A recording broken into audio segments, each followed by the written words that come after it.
Welcome to another of our Lexington Remembers series. This year, this program is going to do something a little bit different. Jack Edison was a Lexington selectman from 1984 until his death in 1993. He was very active in the community and a supporter of the Minuteman Bikeway. Every year, he authored a Christmas poem which he sent to colleagues, friends, and family. Marion Snow, secretary to the Board of Selectmen, saved all of these poems. She felt it would be most important to share his reflections. We requested from his daughter Martha permission to broadcast these greetings. Let me read you her reply. What a wonderful idea. And I'm sure you know my father really loved Lexington, which I know comes through in these poems. He worked incredibly hard on those verses, and he would be so touched and thrilled to think that someone was enjoying them still.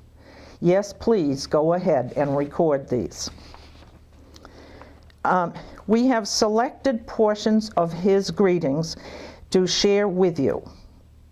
The readers are, first of all, Frank McNamara, who will read the first selections.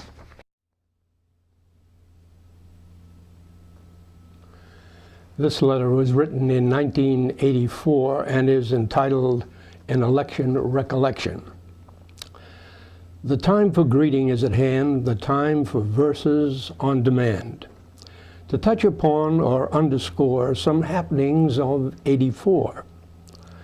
Our biggest news, upon reflection, was my campaign and close election.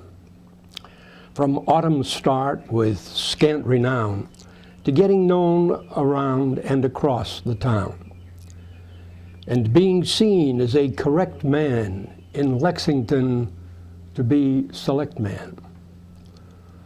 Of all the tasks I had to face in starting the Selectman's race, the foremost job I had to do was find a super person who, with scant reward for all the pain, would organize the whole campaign. Good fortune smiled upon my quest and helped me lure the very best, and also find among my peers a host of able volunteers who shared a general sense with me of what we'd like our town to be, and undertook the crucial labors to get our message to the neighbors. I started in the fall to find the issues on the voters' mind.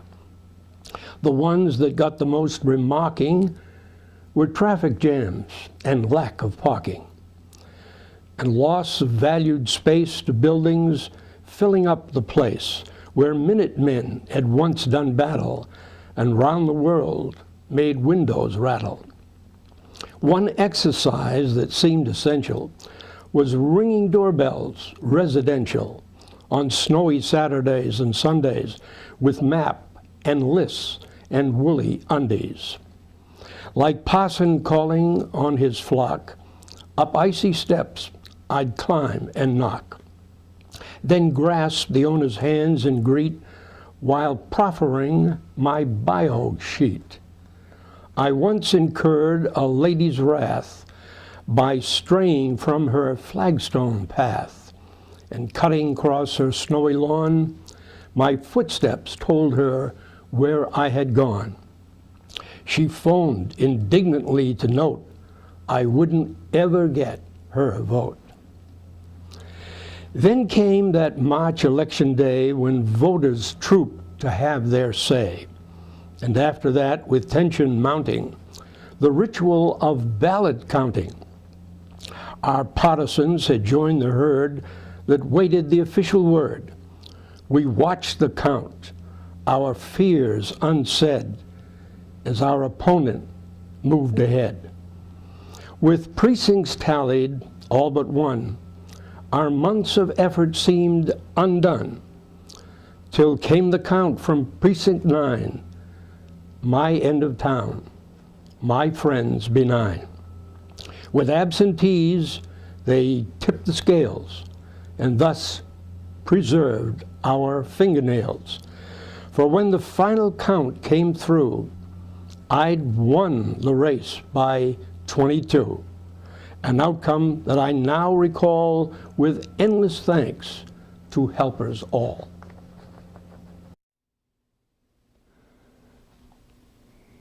Okay, these are two excerpts from the writings of 1985, and they're entitled A Happy Year. 12 months of local politics have taught this dog a few new tricks, from reckoning the cost or gain of using eminent domain, to fashioning a coalition for farm or golf course acquisition, from marching in a town parade in tricorn hat with bright cockade, to interrupting meals or shaving to take a call on drains or paving, from getting pressure by the earful from local groupings, sore or fearful, of projects that they deem no good or won't have in their neighborhood, to showing how the town retains a former right-of-way for trains and uses it by substituting a ribbon park for bike commuting. So much have I enjoyed this training, I hope the voters aren't complaining. And here's the second writing from 1985. Last fall, a hurricane named Gloria brought something less than wild euphoria when she became the gusty toppler of a half-dozen soaring poplar. With lengthy limb and truck supine atop our roof and power line, we soon discerned the sheer futility of getting help from our utility and called instead upon the labor of household crew and friendly neighbor. It took us well into the fall to dig out root and stump and all. The trees now gone are unregretted, for neighbors' help we're much indebted.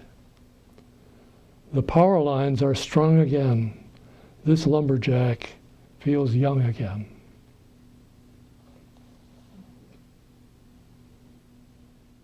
Good.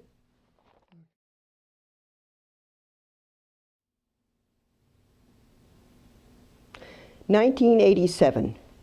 Greetings between meetings. Dear kin and friend, we fondly send our warmest Christmas greetings. And if this rhyme is not on time, it's all because of meetings. Long gone the day when I could play the poet after dining. I have to leave each weekday eve for meeting and opining. Our nights and days are out of phase as Betty, homeward steering, returns to nest, to sup and rest. I'm off to chair a meeting. We can't disown our ringing phone, nor those who do the calling. The calls prolix of politics, we dare not try forestalling. Of each small strain we won't complain, we never feel neglected. We rest content, it's time well spent, it got me re-elected. As we peruse the headline news in world affairs connection, we can't eschew a word or two or hope for a correction. We waxed irate at contragate, at Secord, Mies, and Ollie. But in a way, to make our day, the Senate foiled their folly. The Reagan scheme for Court Supreme, all right-wing candidates, was cause for fright and then delight when error sealed their fates. From east to west, with forces pressed to be our allies' keepers, if we must cruise the Straits Hormuz, we'll need some better sweepers. Fur hats we doff to Gorbachev, the Kremlin's comrade charming. He's earned a hand for missiles banned and progress toward disarming. For president, we back a gent who'll never shame or shock us. He's excellence plus common sense. His name is Mike Dukakis. 1989. Some thoughts benign on 89. Dear friends, again a bon Noel, and may the new year treat you well. For us, it's been a happy year, with ample cause for Christmas cheer, which doesn't mean we're unaware of what took place in Beijing Square. The bitter toll of Beirut's war, or killing squads in Salvador. It's rather that we would recall the joyous breach of Berlin Wall, the melting down of state controls on Czechs, Hungarians, and Poles, and hear at home the swelling voice of those who speak for rights of choice, and racial tensions getting milder in votes for Dinkins and for Wilder.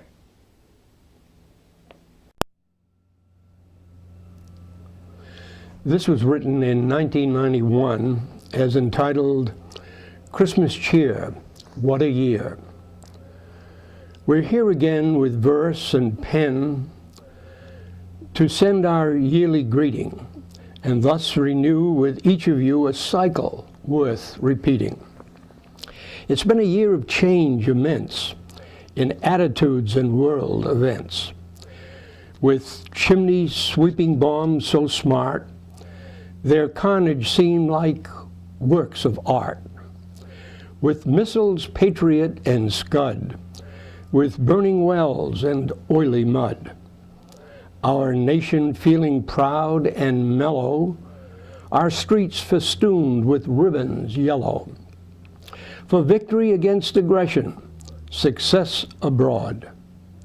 At home, recession. For Soviets, a light that failed, and Kremlin coup that was derailed. As Russians tighter pull their belts in and switch from Gorbachev to Yeltsin, while Serbs proceed to have a go at revenge against succeeding Crow, and peace talks start in Middle East, with hostages at last released. Back home, we saw on TV Live failed SNLs and Keating 5. Then John Sununu, David Duke, and Robert Gates, the Cold War spook. Plus Harris Wofford, rash beginner, who ran and ate Dick Thornburg's dinner. We learned about the rise and fall of unsafe sex in basketball. And after that, we got to see what Thomas felt was repartee, while Senate panel chose to grill the victimized Anita Hill. Next, Willie Smith and Teddy Kaye. Oh, Camelot, oh, feet of clay.